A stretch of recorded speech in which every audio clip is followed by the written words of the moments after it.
Hello and welcome to another live stream. It is late.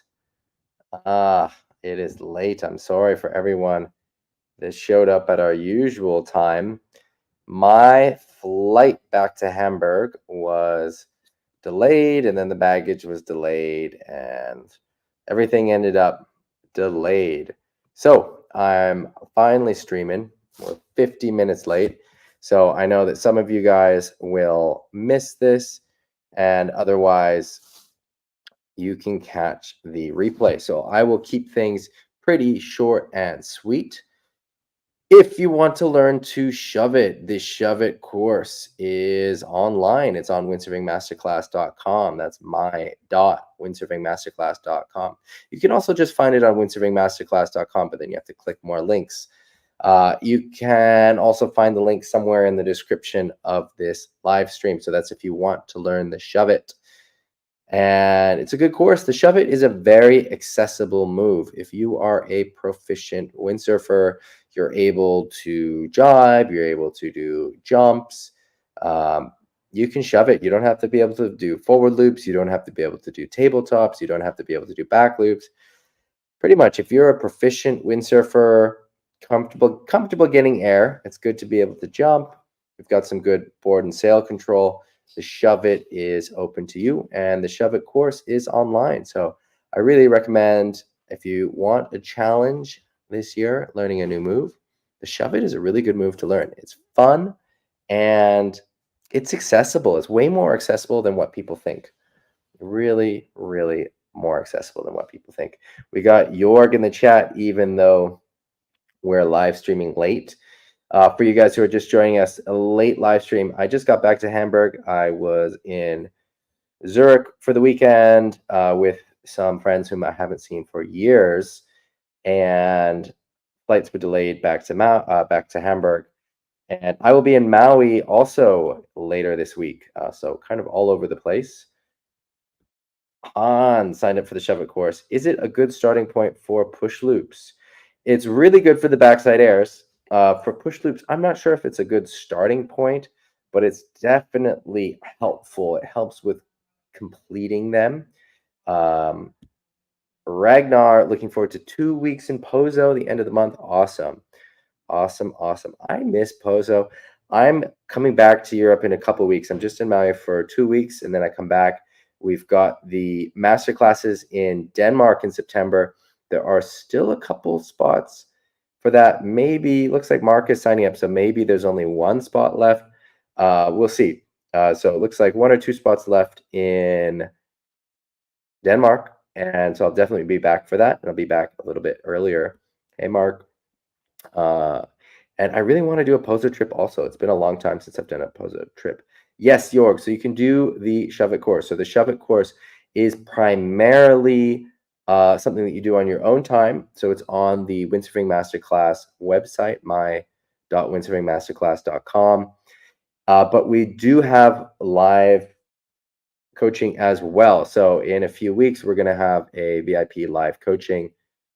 So everyone that signed up is welcome to join. And I think I'm also going to start a WhatsApp group for it as well. I'm trying to figure out the best way to do these courses. And ideally, I want it to be primarily that you can do it on your own time. So you have all the information available, and I've condensed that information. One of the hardest parts with coming up with the courses is figuring out what that information is, how to condense it, how to get it all outlined ahead of time. But I also think that having the responsive coaching, reacting to footage, reacting to questions is also really important. So trying to balance, how do we fit those two together so people can do it on their own time, but also get that. Anyway, long story short, we're going to do a Zoom with everyone in the course sometime in the next few weeks. I want to give people time to go through the exercises, get on the water, get some footage. So I don't want to do it right away. I want to make sure that we're giving everyone enough time. Hey, Axel. Axel's been wind skating. Yeah, Hans, if it's the above the sail part that's holding you back in the push loop, then shove-its are going to be huge because it's actually the exact same thing.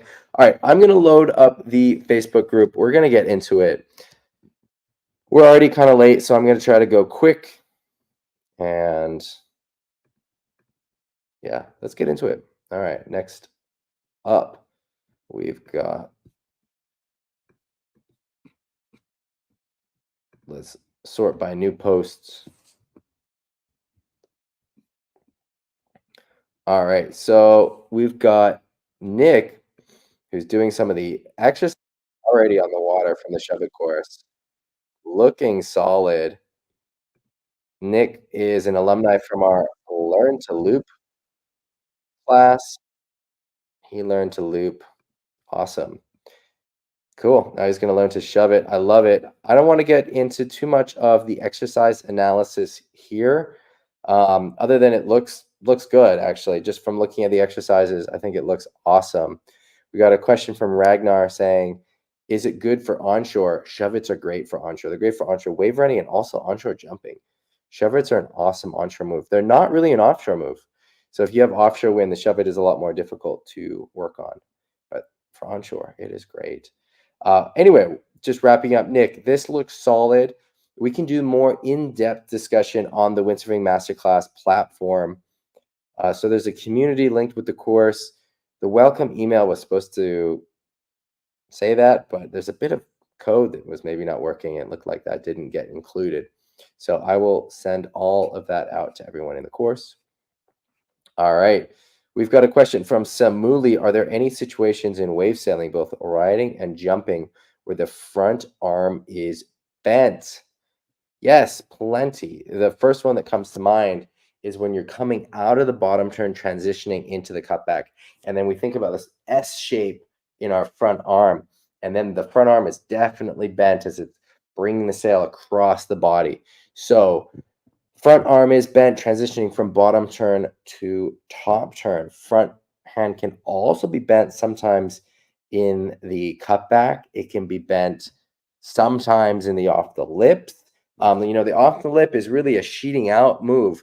What we don't want to be doing is the opposite, where we're just sheeting in with the backhand and pushing the front hand forward on the cutback, which unfortunately is a tendency that a lot of us have. But then those dynamics pull the sail and the board downwind, whereas the cutback wants you to be going upwind. So holding that front hand close to you and letting the backhand release is actually pretty good. Also, if you're doing one-handed cutbacks with the backhand off, sometimes the front hand can be bent. Then it can be bent going into wave 360s. The front arm can be bent going into goose screws. The front arm can be bent really at the end of the bottom turn in a lot of different moves, even before that transition S shape that I'm talking about. So the front hand can front arm can definitely get bent. In the jumps, you can see it bent sometimes in cheese rolls and push loops.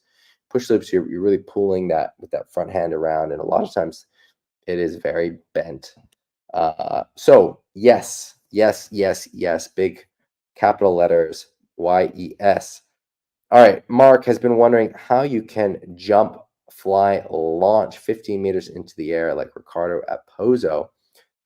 So Mark, a lot of wind is really important for those big jumps. You can't jump as high without the wind. Pozo is so incredibly windy, and when it's blowing 50 knots and you have the skill and you have the ramps, then you can ride that wind up into the sky like a hang glider. But in a lot of other places, you just don't have enough wind to get that height. So the wind is really important for flying like that. And learning how to ride the wind is also a skill. There's a skill in how you're pushing off the ramp, how you're positioning the sail, and how you're positioning the board. So there's a way that you can get the board positioned into the wind, so the wind is actually coming under the board and it's giving you extra lift. It's like the board is riding up on top of the wind. It's like you're riding the wind, which isn't always happening in those big jumps that you see, but a lot of the times it is. It's a pretty amazing feeling. And then when you're really locked in with the sail, leaning back and you have these crazy poso gusts, you really feel like you're flying, because you are flying. You're not just hitting a kicker and then going up and down. You're actually getting a lot of lift from the wind. So the wind is important, is really important, and then learning how to jump with the wind. There are other places where it's not as windy and you can still jump very high because the waves are so steep and you're getting a lot of push from them. Maui, for example, is not as windy at all, but we have really powerful, big, steep waves, and you can jump pretty high on Maui. Maybe not as high as you can in Pozo, but you can still jump very high. Whitsands in South Africa is another spot you can jump really high, where it has strong winds and also pretty good ramps. Uh, there's some spots in Western Australia as well. So there are a few spots around the world where that really comes together. One of the best places to jump, though you have to have the right conditions, is Hanstholm in Denmark, where we windsurf in the Windsurfing Masterclass up there. And if you get the right conditions, so sort of side, onshore, port tack, strong winds, like can happen with the storm systems that move through Denmark in the autumn, you can get really strong wind, clean run-ups to the waves, and good ramps. The clean run-up to the waves is really helpful. You don't always get that in Pozo, unfortunately, but that helps a lot. If you're not being bounced around and fighting the chop, and you're in a much more rigid, powerful position, that can really help you fly. I think that I kind of just stumbled onto this. This wasn't going to be one of my answers originally, but now that I think about it, in addition to everything else I've already said, having a really good, rigid, strong sailing stance leading up to the ramp is really important for the jump. So having the right ramp, having the right wind, having the skills of jumping on the wind, but also, and this is something that we can all integrate into our windsurfing, and it will help with any of your jumps, is when you're going up to the ramp, being really strong, in control, rigid, not letting the board flop around. So you're pressing the board on the water, you're going fast, having a lot of speed. So two of the reasons that I see people not getting height in their jumps, one is they're not going fast enough. The faster you go, the more height you'll get. Two, as the board is kind of wobbling on the surface of the water, you want that board flat. You're pushing it down with your legs. You're getting everything locked in. And that way it's tracking really solid. And when it hits the ramp, it can fly. Whereas if it's going all over the place, it's not going to track as well. It's going to not launch great. All right, here's a link with the Shove It course. We've already got a bunch of people signed up. Pretty stoked on it. We're going to do some live coaching as well. So if you're already in the course, stay tuned for those details. Nick asks if we have a collective word for the members of the group. Good question. Also wants a sticker. So a couple of the... So something that's confusing, and I'm not sure the best way to deal with this, is there's Graham Ezzy Coaching, and then there's also Windsurfing Masterclass. So Windsurfing Masterclass is the umbrella that I do the online courses under. It's the umbrella that I do the in-person coaching under. And the reason I do that is I want it to be more than just me. So I would like to develop pedagogy, but also to bring in other coaches, other instructors, people whom I think are doing a really good job or coming up with novel ways, interesting ways of teaching windsurfing. And so I can bring them in. That's why I didn't name it Graham Ezzy Coaching, because I wanted there to be room for it to grow beyond me, or to take in other people. So we have the two sides of it. We've got the Graham Ezzy Coaching group, and then we also have the live streams. But that's all, in my mind, under the umbrella of Windsurfing Masterclass. And so it gets a little confusing. I don't know if we should have... Maybe we should just merge both things and call it all Windsurfing Masterclass. I'm not sure. But I like Nick's idea about coming up with a name for members of our tribe.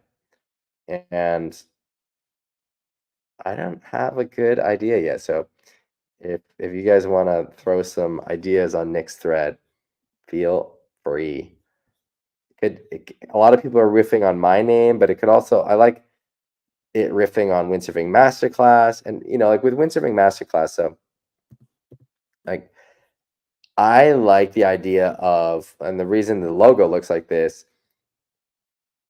of a sort of a secret society, so sort of an Illuminati style logo, and the reason for that is that it's sharing the secrets of elite windsurfing, and breaking the silence on all of these things that are normally not talked about, that the pros do, and then that's a lot of where this coaching come from, is sharing uh, the knowledge that I've learned over 20 years of being a pro windsurfer that isn't common knowledge. So anyway, I think there's also something fun that could play off of that as well. So it doesn't have to play off of the name, but it could be something, um, I don't know, like wind Illuminati. I don't know, what are what are Illuminati members called? I don't know, something. Pair that with the winds. I don't know. You guys play with it, see what you can find. All right, let's get into this video from Samuli. So it is a wave from Finland, 5 a.m. in the morning. Awesome that you're getting up there. So he's got his front arm more straight. The ass is close to the water. High five in the end looks decent. What is our coach? Let's pause this. Turn off the sound. Make it full screen. Let's play this thing. Okay, so good setup turn. Looks cold. How cold is it, Samuli? Ooh, I like the carve there.